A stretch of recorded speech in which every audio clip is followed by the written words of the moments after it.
Ladies and gentlemen, welcome in to another episode of the Bama Standard. Go ahead and hit that like and subscribe button. Turn on all notifications. Jump in the chat. We're ready for you. We are brought to you, as always, by Workspace Solutions and Oakmont Financial Partners. I'm your host, Justin Riley, and with me, as always, is a living legend, all SEC linebacker, Mr. Marvin Constant, and senior analyst of Touchdown Alabama Magazine, who's trying to steal Marvin's vacation spots, Stephen M. Smith. Hey, Stephen is welcome to go with me on vacation anytime he likes. Anytime. I appreciate that, Matt. I just hope you're up for some fast-paced action. That's it. It's going to be fast-paced, so you better be ready for that. He may have to sign a waiver before he heads over there with you for his protection from both his wife and any international incidents. Well, see, here's the thing. I wouldn't even take him on vacation without his wife. Okay, there you go. Because I'm not going without mine. So that's what's up. Welcome I've in, learned fellas. my lesson. What happened to cause you to learn that lesson, Marvin? We got some time before Jamar arrives. Oh, I mean, from watching other people. I didn't do anything. Okay. From watching other people. No, from other people. I've always been smart enough to know better. Learn from the mistakes that others make so that you don't fall in that same trap. So, yeah. Well said. Well, listen, guys, I don't know of any team that's having a hotter summer recruiting-wise than Alabama. I'm going to turn it over to Stephen M. Smith for the depth chart to update all the Bama fans as to what's going on. It's been a crazy, past couple of weeks, but over the weekend, we have some major news. Stephen, I'm going to let you go ahead and update the folks and tell us what's going on. Well, the months of June and July, Justin, have been huge in recruiting for Alabama. They've been on an absolute tear. Nick Saban and the staff are basically getting in the truck and telling everybody to jump in this truck right now. When you talk about Caleb Downs, the number one safety in the class, committed. You look at Tony Mitchell, committed. Brayson Hubbard, committed. Jaleel Hurley, committed. Guys like Olis Anganine, committed. Raquez McElderry, committed. You just picked up a commitment from Hunter Osborne, 4-star defensive lineman from Hewitt-Trussville. You just flipped a tight end from Ohio State that just committed here. Ty Lockwood has just given his commitment. So it's crazy how these last 2 months, Bama has just been rolling. And what's unreal is they're not done. You look at this month, there's some meat still left on this bone when you talk about 4-star offensive lineman Miles McVay is still out there. You've got 5-star defensive lineman James Smith and his teammate, last name Russo, from Carver High School in Montgomery. They're still out there. Carmani McClain, the number one defensive back in the whole class, still on the board. Mekhi Vickers, a high 4-star, he's still out there. So there's a ton of meat here still left on this bone in terms of recruiting. But as of today, according to various sites, Bama's got the number one class, and it's crazy. Going back to May, they were hovering at about ranked number 40, and now they got the number one class. So Coach Saban's like, you ain't putting me away just yet. Yeah, it doesn't look like he's lost a step at all, even though it looks like the media pundits and fans across the nation are literally trying to wheel him into the great hereafter. And that look like he's lost a step. But of the recent recruits, who has impressed you the most? How excited are you about Hunter Osborne? Because I think a lot of Bama fans have been really concerned because we missed out on Peter Woods a couple months ago. How good can Osborne be? Osborne has huge potential. I'll say this. If he can get more dangerous as a pass rusher, he could be the next Jonathan Allen. There's big potential there for him. And I know that's high praise there, but if he can clean up the pass rush ability, he's got pass rush ability. But if he can clean it up to where the steps are quicker, the moves are there, different moves. He's got a swim move, a little bit of a club move. If he can add a rip move in there, just get some more moves to his game, he could be really, really special. He moves well in space. He's got the feet. He can stop the run. Just got to clean the pass rush moves. But I know when Alabama lost out on Justice Finkley from Hewitt-Trussville High School, he went to Texas. In the previous recruiting class prior to this one, people were like, oh my goodness, you lost out on Justice Finkley. But Hunter Osborne, to me, is a bit better than what Finkley was. So if he could just clean up a few areas of that game, it's going to be good there for Osborne. But a name to look out for, Justin, as we continue in recruiting, is Kion Keeley. Keeley, a defensive end, I think he's next to commit. Notre Dame has been high on him, but Caleb Downs, Justice Haynes, several of these guys are trying to flip Kion Keeley from Notre Dame to Bama. What's one of the most amazing aspects of this recruiting class is how everybody is literally recruiting each other, especially Tony Mitchell. He's one of the head guys in that department. Go ahead and cut him a check along with Justice Haynes. And they are just doing their best to rein in these guys. Marvin, is that something you guys did when you were trying to get round up that incredible 98 class? Nah, because we didn't have each other's phone numbers or social media to contact each other. We all just showed up and did what we did, collectively. It was really the coaches who did all the work. They brought the class together, because, again, we didn't see each other except on official visits, and we didn't all take the same official visits. So, we didn't know who all was who until we reported. Oh, wow. Okay, so there was no little grapevine or network that y'all used to kind of lure each other in. So there was a general want to as far as getting those guys there, which is completely different from today. What's that, Stephen? With Marvin's group, it was show up. We'll see you when we see you there, and if you're ready to hit, you're gonna hit. If you're not, we're gonna find out quick. Real quick. Because I tested everybody's metal very, very quickly from day one. Whether you're a freshman, senior, sophomore, I didn't care. Hey, let's see what you're made of, and you're made of. and apparently Marvin also tested the mental of the coaches. He wanted to see Dubose what you made of, Ellis Johnson what you made of, this coach what you made of. No. It's my coach's metal. The offensive coaches, Neil Callaway, Ivy Williams, Coach Stubbs, all those guys, they stayed pissed. Because, a lot of times, it's like they trying to run a play, and I wouldn't let them run the play. And let us get the playoff. Hey, man, listen. You want to get the playoff, you might want to tell those guys to block me. Now, if they don't block me, that's not my problem. But in most cases, they couldn't block me. So I would always be over there laughing. Listen, man, I'm not just going to let you get a playoff. Okay, I'm not built like that. So, Coach Callaway, he would stay pissed. That actually plays into a question that I have for you. And I know you told this many times when we've been on other networks. But one of those folks that you tested was Chris Samuels. For our new audience, we average around 1,500 to 2,000 viewers now. I'm sure a lot of the people here haven't heard that story, but man, please tell that story. Well, you've had the pleasure of hearing Chris tell it himself. So, yes. So I was just young, true freshman, doing what I do. Again, I didn't discriminate. I didn't care if you were senior, All-American, or whatever. I issued the same bullets out to everybody. You can get it, you can get it, and you can get it. So one day in particular, Chris Samuels happened to be, hey, I got to run the blitz, and guys coming your way. It's nothing personal. Oh, my God. I hit Chris. Chris literally went up in the air, turned a half flip, landed on his back. I mean, flat back. He jumped up. Oh, hell no. Repeat it. Now you want to repeat it now. When the play was live, I gave you everything I was supposed to give you. And then you want to read. I was sitting over there dying laughing. And then, when Chris tells the story, he talks about how the next day the meeting, Coach Callaway just keeps rewinding it back. Play it, rewind it back. Play it, rewind.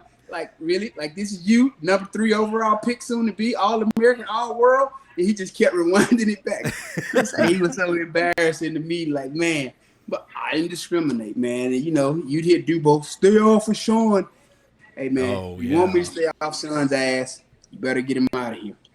As long as that ball is in his hands, or if he has to block me, he gonna get the same bullets I gave everybody else. Now, how quickly did that Sean Alexander rule disappear after he graduated?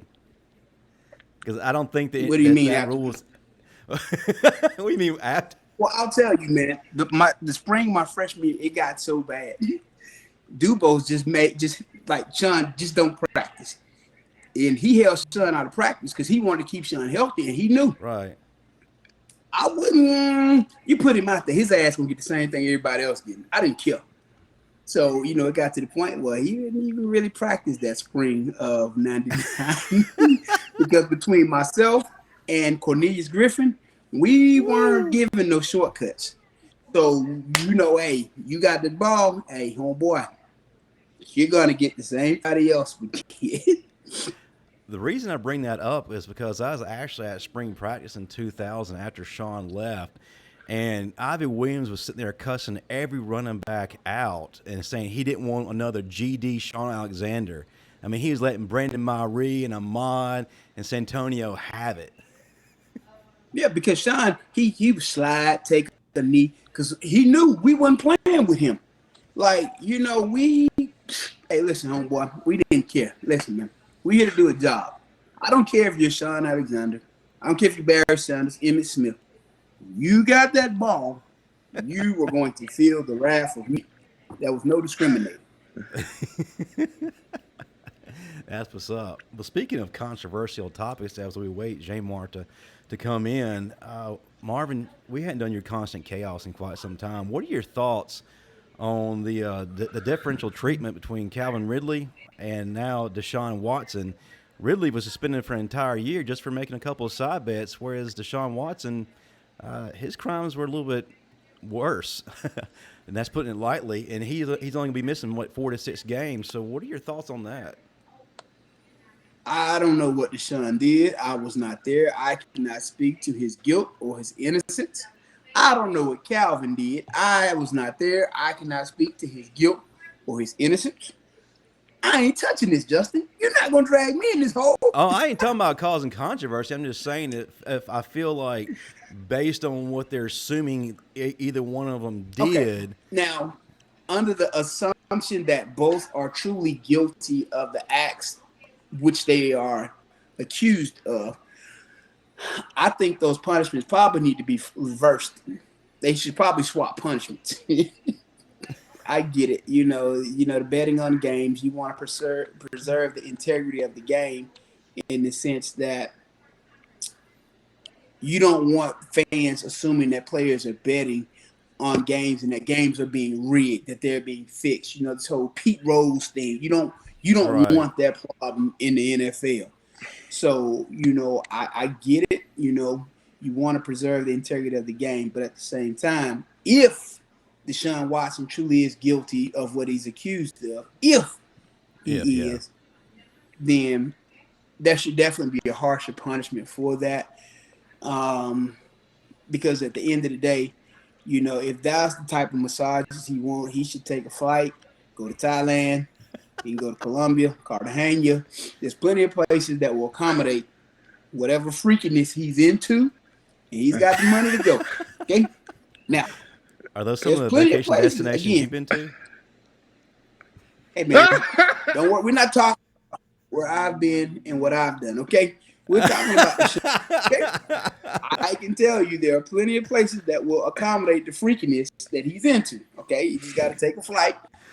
Delta offers nonstop flights to most of these places. Some of them you might have to jump on Qatar or a few other airlines along, but you can get there with relative ease if you got the money without a bunch of layovers. So for whatever freakiness he's into, he just got to get on a plane. They said from now on he has to, team approved massage therapist. Deshaun, don't take that damn bait. Get your ass on the flight. Go to Thailand. Go to Singapore, go to Rio, go to Cartagena. You can even go to Panama. There's plenty of places that will accommodate you, sir. Now, whether or not I'm talking from experience, that's a moot point, okay? Right now, we're talking about the show, all right? Because he's saved now. Is that why they tore down Tutwiler? Because of all the adventures that you had while you were there?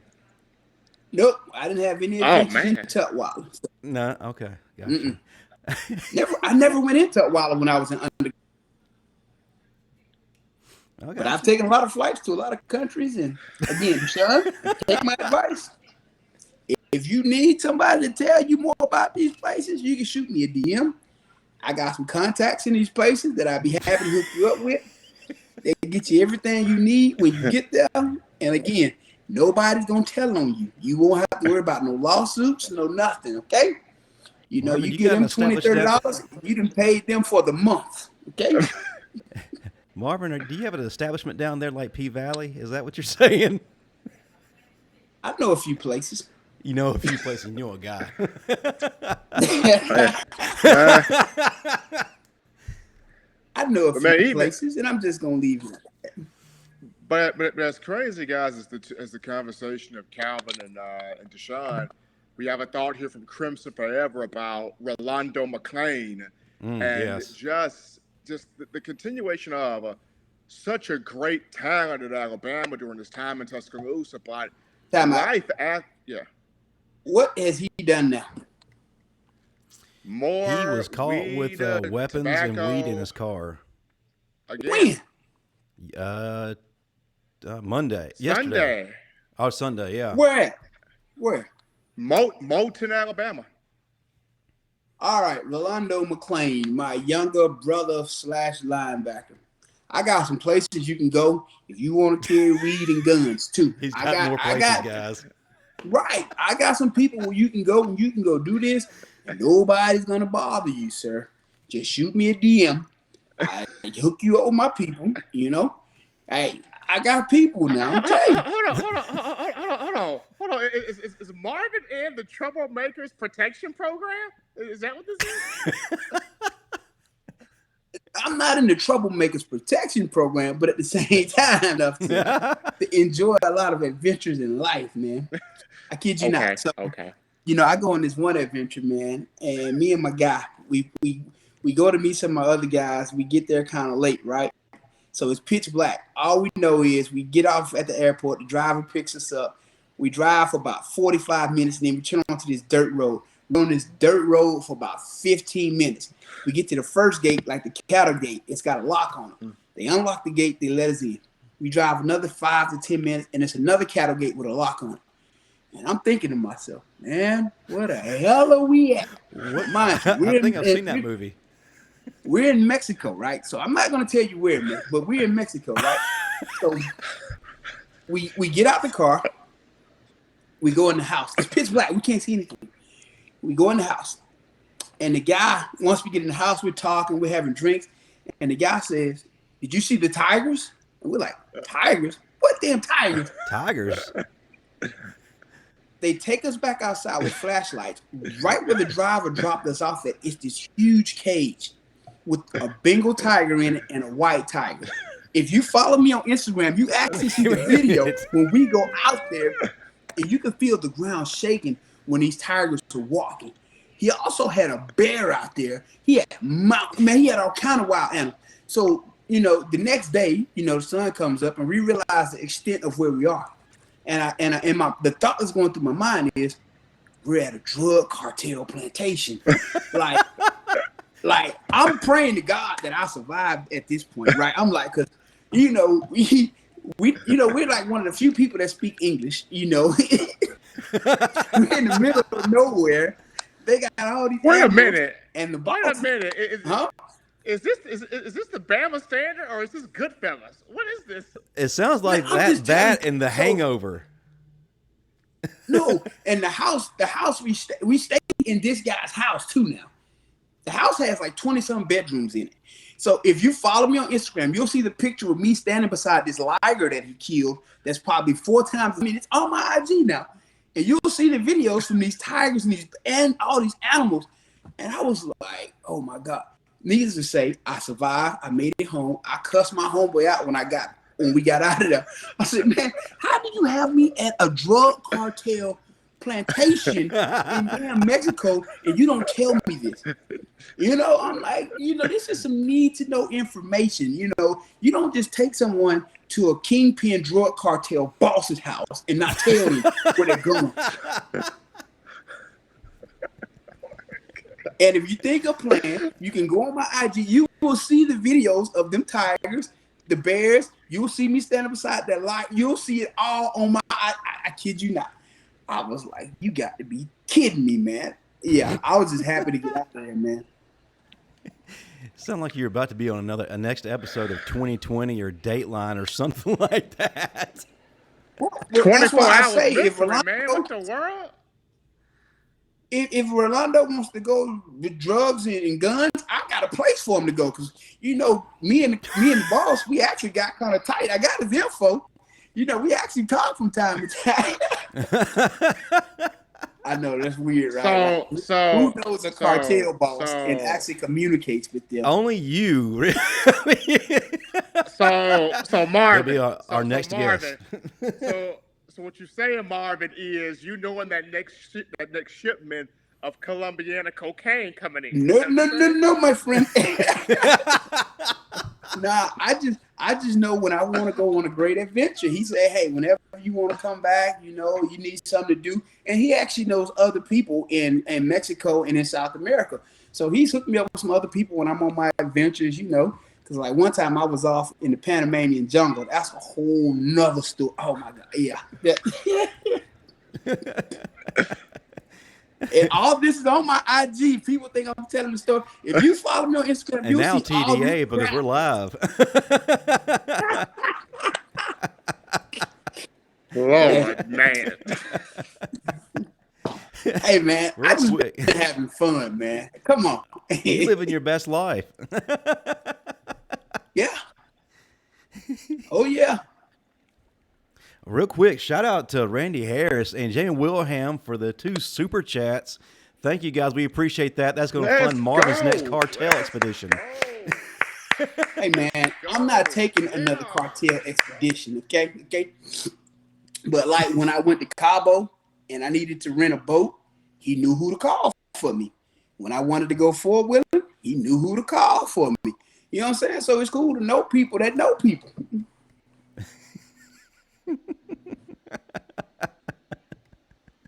I hear you, man. It's amazing how we went from being the hottest recruiting team in the country to Tales from the Cartel, as this gentleman just put it. But how do we rebound, Stephen M? How do we rebound from this? Well, here's the thing, though, Justin. Here's the thing. Kids who play football, I'll tell you this. Playing sports will open so many doors for you in life. Some of those doors are going to be a lot more adventurous than others. Some of those doors are going to have question marks on them. You don't know what the hell is going to happen, but you're going to walk through it and say, hey, what's the worst that can happen? Well, Justin, I feel like the best way to segue to this, prior to getting Jamar on, is Fall Camp is Thursday. And, yes. Fall Camp is Thursday. The players report tomorrow. First day of camp is Thursday. And there's just a lot of buzz about this year in camp for various positions. The entire quarterback room, not just Bryce Young, the entire linebacker room, outside and inside, the entire running back room. Hopefully, Jace McClellan and Roydell Williams can show what they are post-injury. Just a lot of excitement everywhere when you look at this team. Show me on September the 3rd and September the 10th. Show me then, Okay. I'm not easily impressed with camp performances because every year there are several teams that look like they're all-world teams in camp until they go out there week 1 or week 2 and get their ass handed to them by whoever they're playing. Every year there's a team ranked in the top 5 that gets beat down and destroyed within week 1, week 2. Don't tell me about how good you are in camp. Tell me about how good you are when it counts. Okay, so not necessarily week 1, but week 2 against Texas, yeah. Well, all of the above. I mean, I'm just saying. Listen, man, Utah State is no slouch, I always man. tell people. They're not. I know they're not. Who? Utah State. Let's tell people, though, you can have all the stars in the world beside your name, but if it doesn't translate to the field, then Man, and we always see it. There's always guys. I mean, look at Ben Davis, 5-star. He performed like a 1-star, right? I mean, there's always going to be guys that have all these stars by their name, and once they get on that field, it's not going to go the way everyone thinks it should go, you know. And Stephen A. Smith, you were guilty, because you were the Ben Davis fan club administrator, president, leader. Had action figures, posters. That he was finally ready. And when it came time, we still ain't seen him being touch the field. Well, he went on the field one time and got shook by a quarterback, and it was like, come on, man. Okay. He did record 1 sack in his career if it means anything. But the good thing for Ben is is in the you CFL. Are a 5-star. He fell on somebody. You couldn't even get enough sacks to match the number of stars. 7 years of playing. So he's averaging 0.17 sacks per season. Math don't add up, right? Sir. He's averaging 0.17 sacks per season for his career. So what would you say is the biggest? What doesn't add up? What doesn't translate? These guys are coming with these great rankings. Where do they fall short and not able to translate that to the next level? Based on a lot of it is work ethic. A lot of them don't understand the level of work it takes between high school and college to take that next step. To me, that is the biggest factor besides the competition levels, because a lot of these guys are playing, 4A, 3A schools, some might be 5A, but even in a 5A or 6A system, that doesn't necessarily mean competition. So when you take them out of that small pond that they're in and you put them in the big pond, which is Alabama football, and you say, hey, now let us see that same greatness, it's more difficult for that greatness to translate when you're playing against someone else who's equally, if not better prepared than you. You understand? Yeah. So you take these 4 and 5 stars and you put them out there against another 4 and 5 star who's a true 5-star who's put in that work. It's going to look like a pit bull on a chihuahua. It's going to get ugly fast, man. I've seen it happen time and time again. Yeah, and that's one of the things I've actually been thinking about here as of late. Does this generation truly understand what it means to commit to a school? Aside from posting something on Twitter, posting something on Instagram, the thing to do. Do they really understand what's all involved in that process? All those things you just mentioned. Because I feel like this generation doesn't fully grasp that. This generation, I don't see many of them making it if they played in the 80s or the 90s or even the early 2000s. I don't see many of them making it because it was a different ball game back then. You got to realize something, man. We didn't have all these regulations to save us like they do. We did 3 a days. Now they got 2 a days. One day you're going to practice, one practice the next day. Man, listen, it was survival of the fittest. So I don't see many of them even making it through practice, let alone, producing at a high level.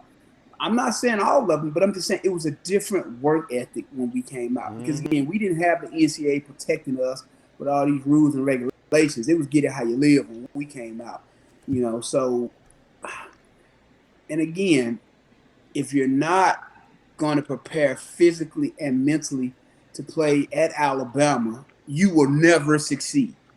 Never. You can't have one without the other. You have to have both. Yeah, without a doubt. So what was your mindset at this point going into the 99 season? What were your thoughts? And what can you give us kill a crazy everything story? that moves? What you mean? Kill. That was my mind. That has been my mindset since I was 6 years old, man. That's Kill everything that moves. I kid you not, man. That's been my mindset since I was a kid, since I first started playing football. You got to understand, like, my older brother is 4 years older than me. And I begged my mom to let me play with them. And my mom worked at the hospital, so she got me a fake birth certificate. So at 6, I'm on a 9 to 10-year-old football team starting at middle linebacker, laying wood. I'm talking about dropping folks at 6 on a 9 to 10-year-old football team. So, it's always been my mentality, like, who's next? You know, whether teammates are on the Hold field, on. in the Hold game, on. So the coaching staff couldn't tell you a six? they didn't care. I was the best player on defense. I mean, I didn't have any fear. You know what I'm saying? No fear. And I just loved playing football. So I could walk out there and line up against anybody. And that was the mentality I took from an early age all the way through high school and college. You got to understand something. My freshman year of high school, I've been going into spring practice with the mighty Central Tuscaloosa. If you're familiar with high school football in the state of Alabama, Central was that deal. We had all these linebackers, Mark Clinch Wise, who went to Sanford. We had Antonio Williams, the Gatorade National Player of the Year. We had some very high-profile, big dudes, on this team. I walked in there as a freshman and no fear. I took a senior's job, started as a sophomore, and I knocked down everything they put in front of me.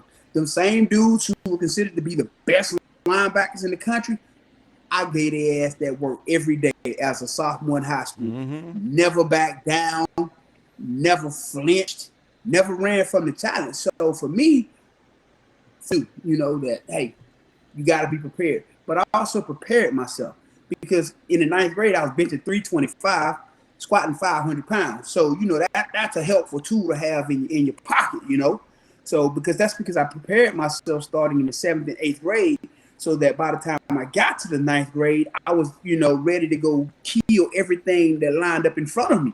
So, and I know most 9th graders don't bench 325 and squat 500 pounds. No. That's great. But that's because I prepared myself. Absolutely. And I went in there and I mixed it up with them seniors and I laid lumber to them. Again. Tat Lawson says, don't forget about those Ed Reed Notre Dame box years at Central. Oh, yeah. Coach Reed, man, my cousin played for Coach Reed, DeAnthony Hall. He ended up going to Arkansas. Him, I got Dennis Riddle, Freddie May, all those guys, Lonzel Gowdy. Hey, man, listen, them boys paved the way for us, man. That was one of the things that I got to watch in middle school was these guys set that standard. They hit a championship game in 90, I think, and they ended up losing it all. They didn't win it. So, by the time I get to high school, we win it all in 95. But I had the pleasure of watching all these guys put that work in to see what it took to be successful.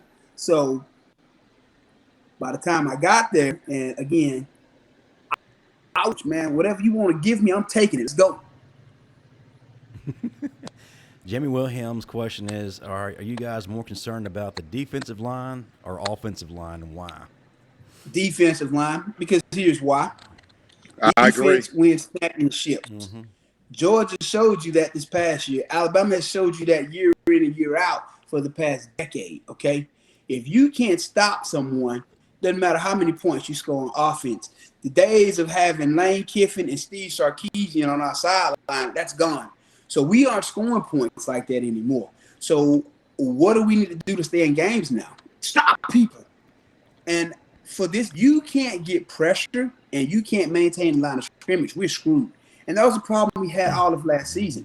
I think it was a game 6, up to game 6, game 7. We were, in 11th, 10th, 11th in the SEC in sacks? It wasn't until we made some adjustment and turned things on later in the season that they started to get sacks. But halfway through the season, we were almost in last place in the SEC in sacks. And it showed on the scoreboard in terms of the defensive outputs, The stats were horrible the first half of the season. And majority of those sacks. And that's when you play your lesser competition. Right. Stephen, what's your take on it? I agree with Marvin on the defensive line because to me, the offensive line under Eric Wolfer is going to be much better. I mean, I think this offensive line is going to be better than what people give it credit for. Defensive line, it's who is that guy that refuses to be unblocked? You talk about in years past, you had guys like Marcel Darius. You're not going to block me in. You had guys like Terrence Cody. You're not going to neutralize me. You had guys like Deron Payne and Quentin Williams and recently Christian Barmore. It was the offensive lineman, the quarterback, the running back. You raw meat. I'm a pit bull. I'm coming at your neck. Where is that type of player on this defensive line? Or who has the ability to be that type of player on this defensive line? And it very well could be a freshman like Jaheim Otis. It very could well be one of these younger guys like a Jamil Burrows. But we have to see who is that guy going to be, because as great as Will Anderson is, and he is, as great as Dallas Turner can be, and he can be, where is that interior push from the guys up front going to come from? And if you don't have that interior push, these guys on the edge, because the interior is too soft. That interior has to hold that line and get that push and reestablish that line of scrimmage. If they're able to do that on a consistent basis, now you can't double team, because you got to respect everybody across the board. That's the thing about this defense. If you are letting Dallas Turner and Will Anderson get double team, that means the interior D-line is not doing their job. Yeah, Tat Lawson, there are no Jonathan Allens, Marcel Dariuses, Terrence Cody's, or Deron Paynes on this defense. Absolutely. I couldn't agree more. And who's going to be that guy? Let me tell you what they need to do. They need to charter. Let me charter the jet. Well, the school can pay for it. Let me take that D-line down to that spot I went to in Mexico. I'll bring them back. They'll be a completely different group, boy. In Mexico. Hold on. He's going to take him down to the cartel. Hey, look, y'all. There'll be second quarterbacks and trapping drugs at the same time.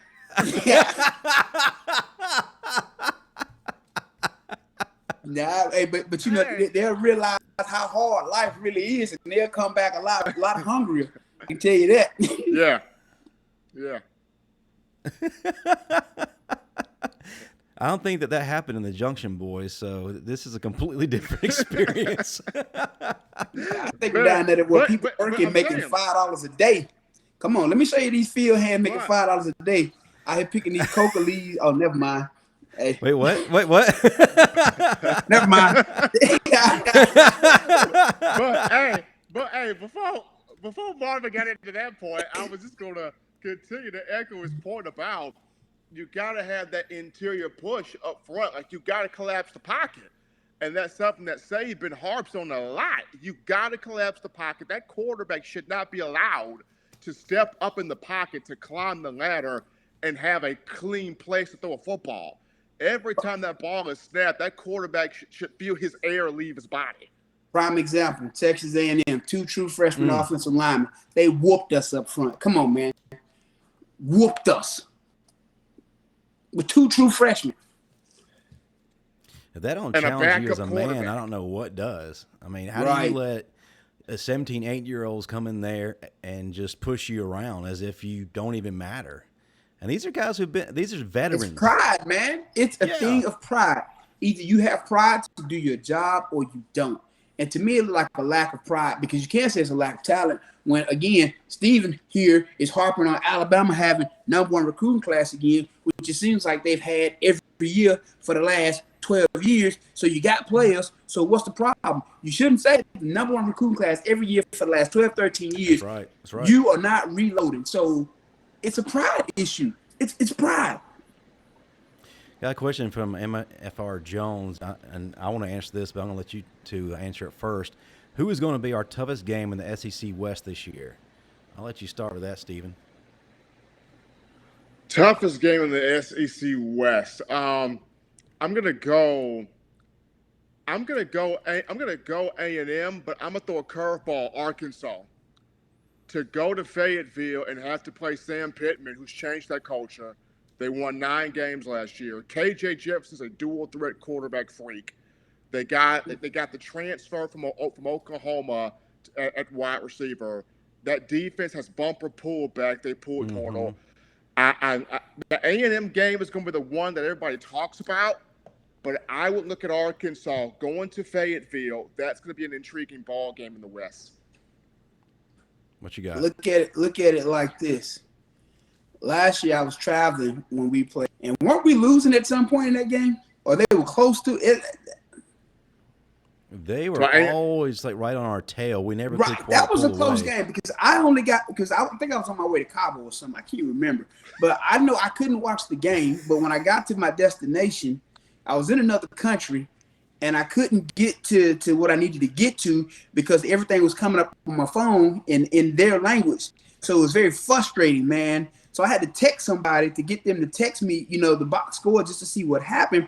And from looking at it, it looked like we struggled with Arkansas. It looked like Arkansas gave us all they wanted and could do whatever they want. It looked like we got lucky and pulled it out in the end, but it looked like we struggled with them. So yes, playing them at home is definitely going to be a challenge, but that's not the one that I'm most concerned about. The one that I'm most concerned about is going to be Ole Miss. Lane Kiffin will always have Nick Saban's number. He will always know how to exploit Nick Saban's weaknesses. When you work that closely with somebody and you're that great of an offensive mind, line ways. Now, if you look at last year's Ole Miss game, that was a fluke. Lane went forward on fourth down in some situations where he shouldn't have. He should have punted the ball and tried to flip field position.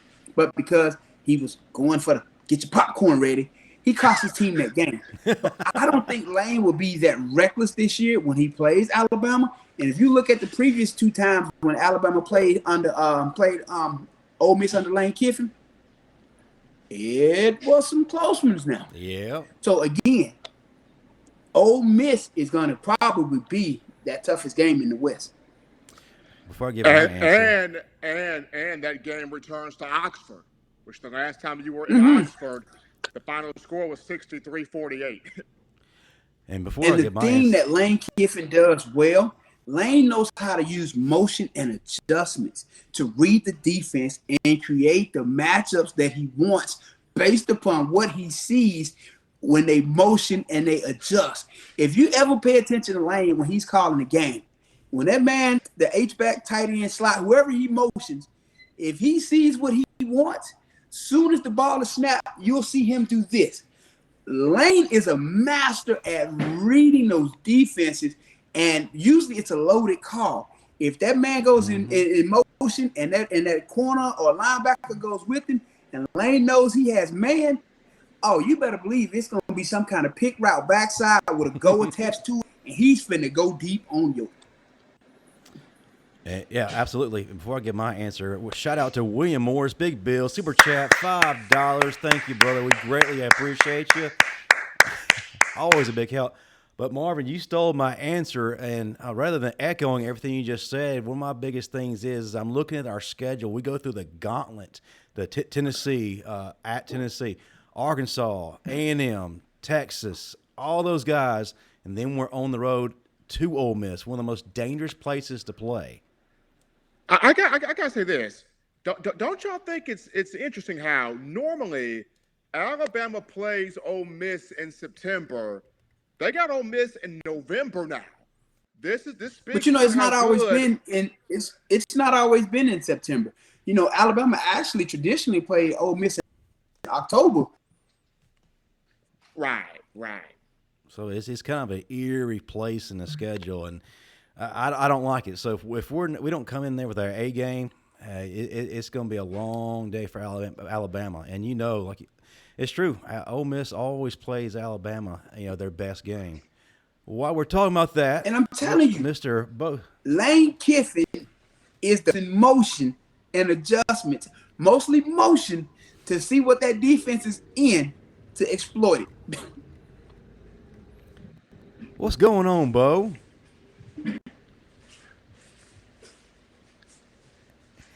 He just got off a leg day. He's got off a leg day. Hey, Bo. Bo, you got to go to your settings, hit your settings, that cogwheel, and go to your audio and change it to iPhone. Hit the cog beside the camera icon. That's your settings wheel. Hit that, and then change it to your phone.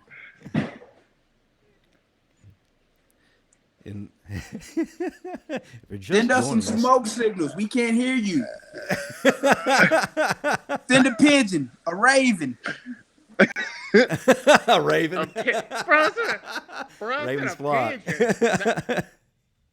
Not no dove, another pigeon. Dog. Man, he down there probably in Sumter County somewhere. Man, pigeon about best we gonna get, man. Somebody open the window so we can get his message.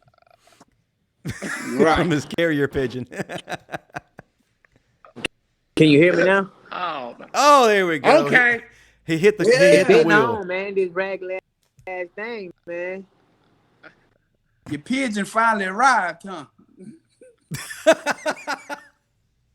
Shit. He sent a pigeon to tech support with a note.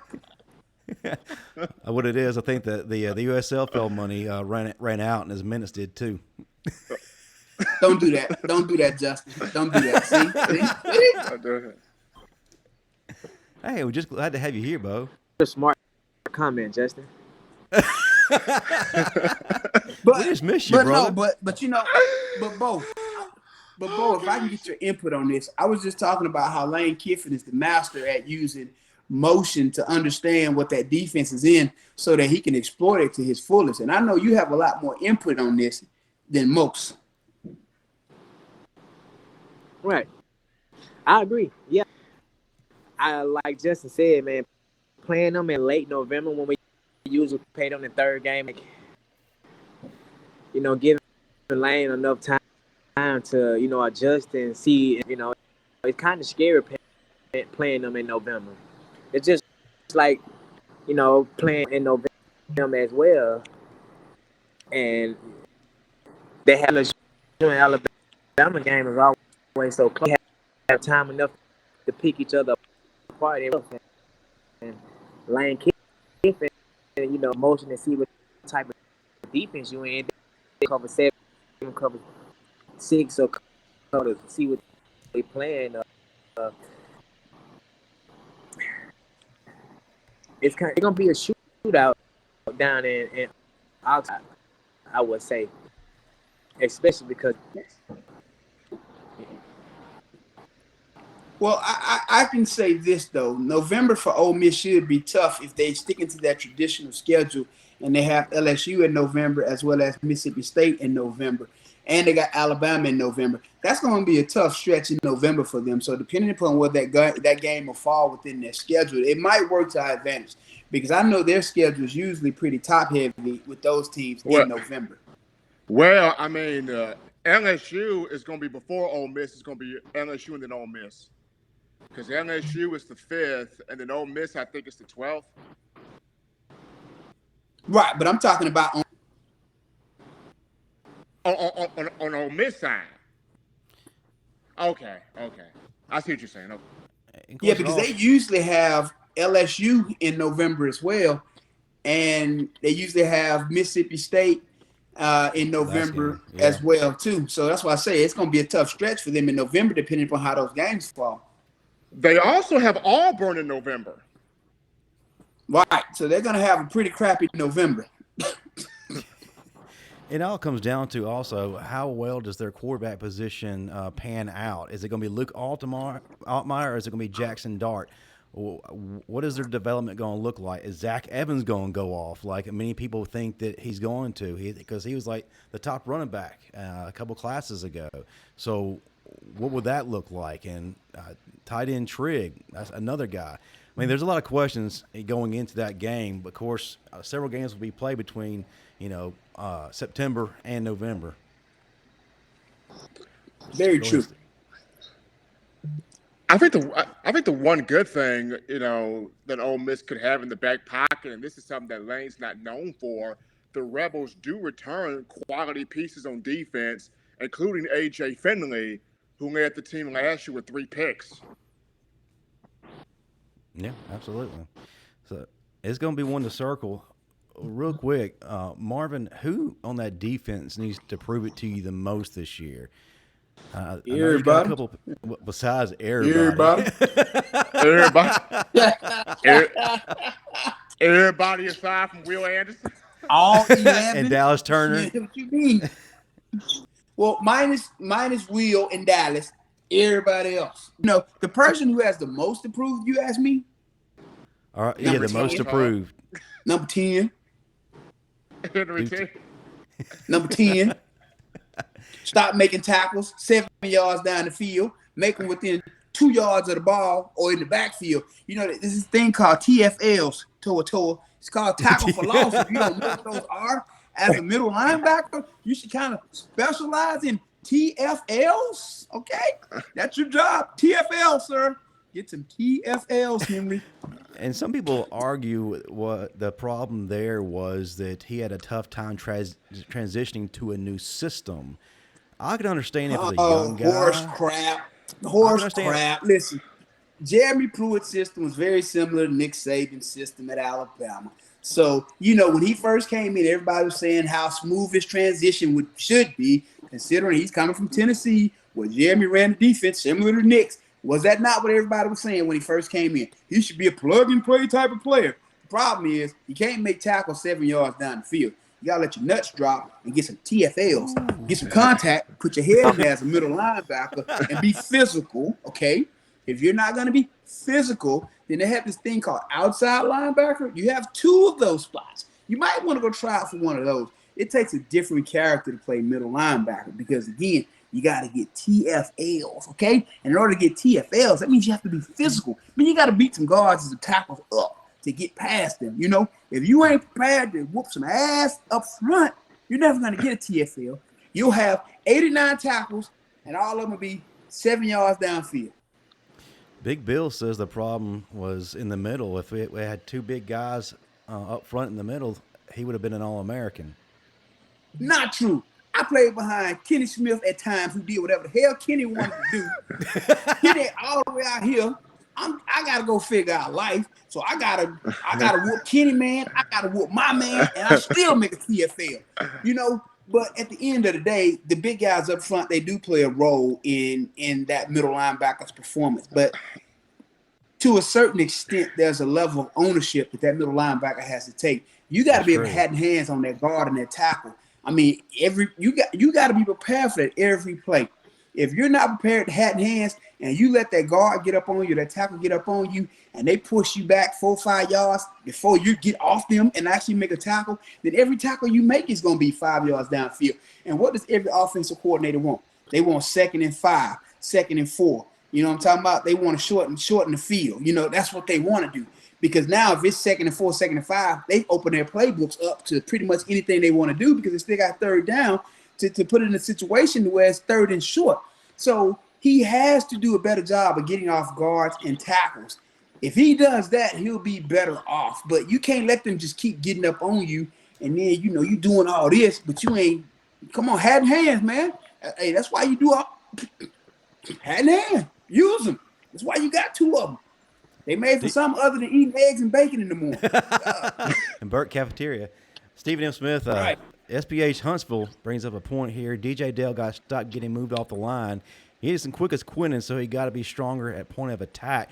My question is, how many games does DJ Dale get starting before, if he's not producing, he gets squished out for Burrows or Smith? 1. I say put whoever in there who's going to do the job, man. Come on, we ain't got time. 1, and maybe just a series of that. What's that, Bo? He'll get the job done, I think. Oh, he has full faith in DJ Dale. Okay, I got you. Please explain yourself, sir. Full faith in all my guys, unlike Marlon. Oh, wow. I ain't saying I don't have faith in him. I'm saying show me when it counts, man. Show me when it counts. I don't want to hear nothing about what the news media said. I don't want to hear what the recruiting service said. When I turn on this TV, Who's in the media? I'm talking about Stephen M. Smith here. He the one be hyping him up. Listen, when I turn that game, Hold on. Listen. Hold on. Everybody is due one miss. I missed on one player, sir. One. I will say your track record has been good. Your W's far exceed your L's. I missed on one. Ben Davis. That was the only miss. How many times Ben knocked you out in practice, Bo? Never.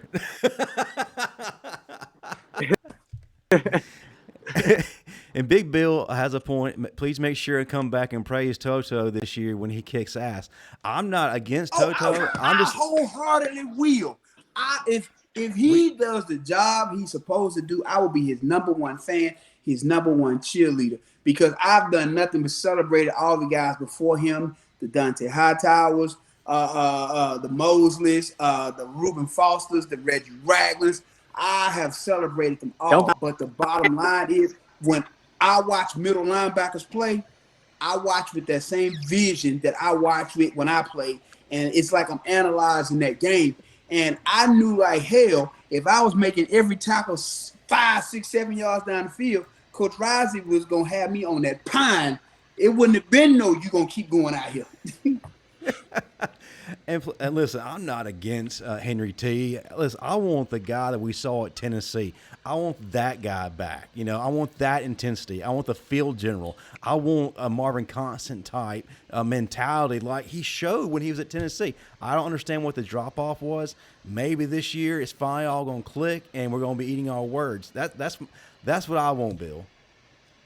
I hope so, because y'all know how much money I bet on Alabama. So I ain't out here knocking nobody, because I bet on Alabama religiously. So Marvin, speaking of that, how many bets are you hedging right now? Just give us a rough estimate of that. Well, right now, the only one that I got on the table. So the barbershop that I go to, there's several former athletes that go there. So it's always a lot of crap talking. So right now, I got one bet. If Alabama and Georgia make it to the SEC championship game and play each other, I got one for $2,500 on the table for that right now. But that's the only one that I got on the table right now. Okay. I got to go with SPH Huntsville. Jamil Burrows will be the monster this year. Watch. Like that dude. Really like that dude. It's either going to be him or Jaheim Otis for me, to be honest with you. Seeing what both guys did in the spring and the attitude and the work ethic of Jaheim Otis, basically on his weight loss alone, shows me that he's hungry. And he's here to take that position. I just want to know. I know Marvin had mentioned this quite a few times, but I would just like to see Marvin out there coaching one of these linebacker positions. I know he can't get down and do no drill or nothing, but I would just like to see Marvin in a straw hat and a whistle, looking at Nick Saban a little bit, giving Nick Saban something, and then Marvin. No, you don't want me coaching. I did that for a while, and the funny thing about it. So I coached for a few years when my knees actually allowed it. I had several players that I coached at middle linebacker that went Division I, and I'm talking about Vandy. I'm talking about Georgia Tech, Tennessee. I put a lot of middle line because I taught them the fundamentals of the game, and I made them understand one thing first and foremost. If you're going to be over here with me, if you're not going to be physical, you might want to go to another position, because if you're not going to be physical, I'm not going to play you. And I taught them how to use that hat and hands technique to separate from guards and tackles early on in high school, and they mastered that technique. I literally spent 30 minutes a day at the beginning of every practice working hat and hands just to get them used to using them to be able to get off those guard and tackles. So when they went to college, it was nothing for them, because I prepared them in high school for everything that they were going to see. Tat Lawson brings up a very good point. Speaking of middle linebackers, why isn't Keith McCants mentioned amongst the greats? Excellent point. I don't know why a good question. He gets passed over in conversations, because other than Derek Thomas, that man did things no one else was doing, and he should be in the College Football Hall of Fame. I'm going to go ahead and say that. Yeah, Keith was nice. Like Keith was very nice. I feel like because of the fact he played in the same era as Thomas and Cornelius Bennett, people kind of skip over him. Got a question here from Matthew Cherry. What do y'all think of how Kool-Aid McKinstry is going to do? Better do better than he did against Auburn in this SEC championship game. I tell you that. National team. Pretty good game against Auburn. And I just think that the national championship game, that was just being young. But I fully expect a different player come September.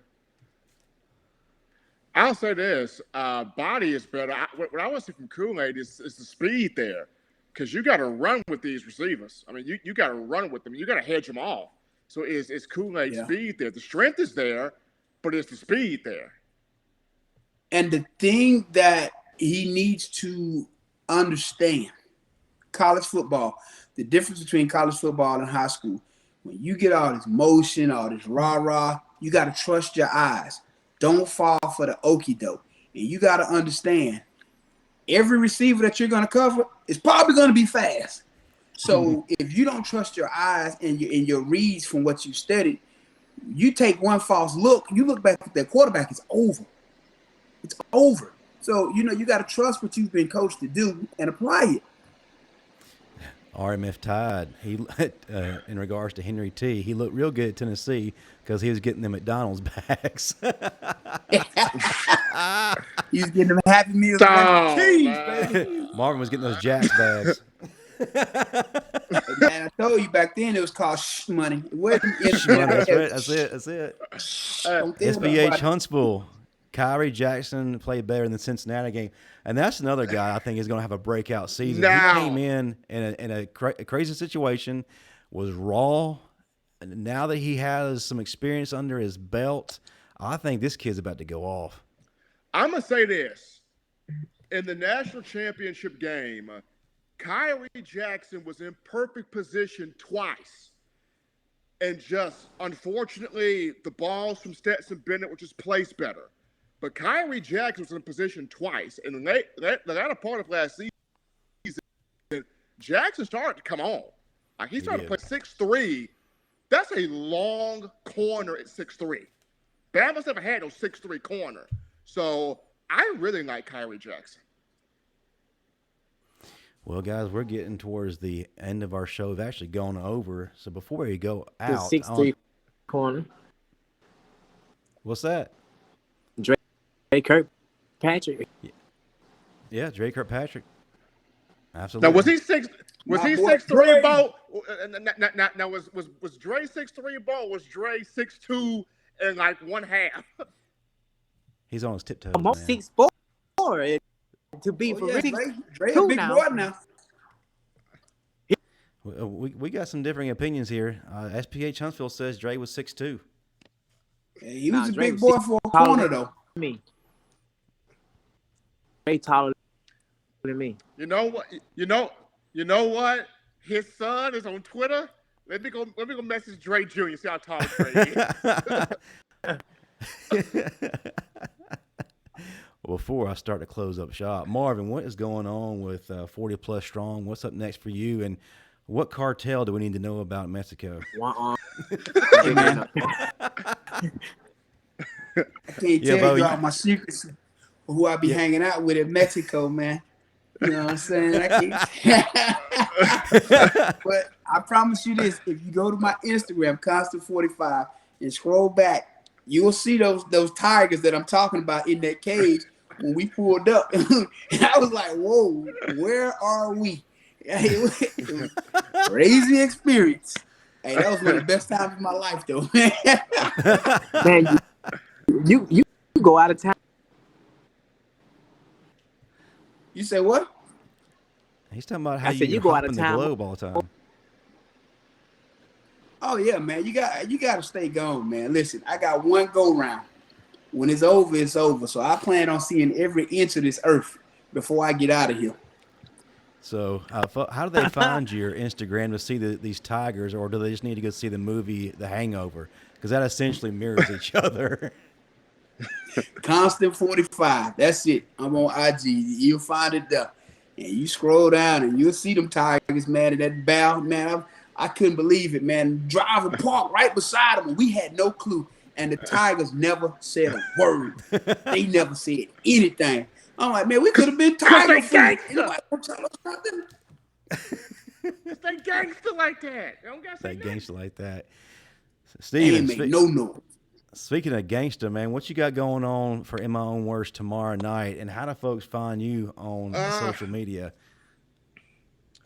More recruiting stuff happening. Just getting these folks prepared for camp because tomorrow's Wednesday. So the players report to the stadium because Saban's got his Knicks Kids thing going on. So I will be there tomorrow. So they can find me touchdownalabama.com where we talk about the Tide. Touchdownalabama.com. But tomorrow, and in my own words, just all recruiting stuff there. That's what's up, man. Ain't nobody doing it like we do, especially in the summer months. All right, folks. Folks, we do apologize. Jamar was not able to make it. He had something unfortunate come up, but we are going to reschedule that. So stay tuned as far as that update goes. And get ready, as we have a guest list coming up these next few weeks as football season quickly approaches. We'll have people like Walter Lewis and also Brody Kroll waiting in the wings. And as soon as Anthony Bear Bryant gets over COVID, he's going to be here to tell us about how he's not the one who got y'all in trouble for missing practice, Marvin. We're going fishing? Oh, he was just going fishing. He was culpable. But anyway, guys, great night. Roll Tide. Hey, Roll Tide.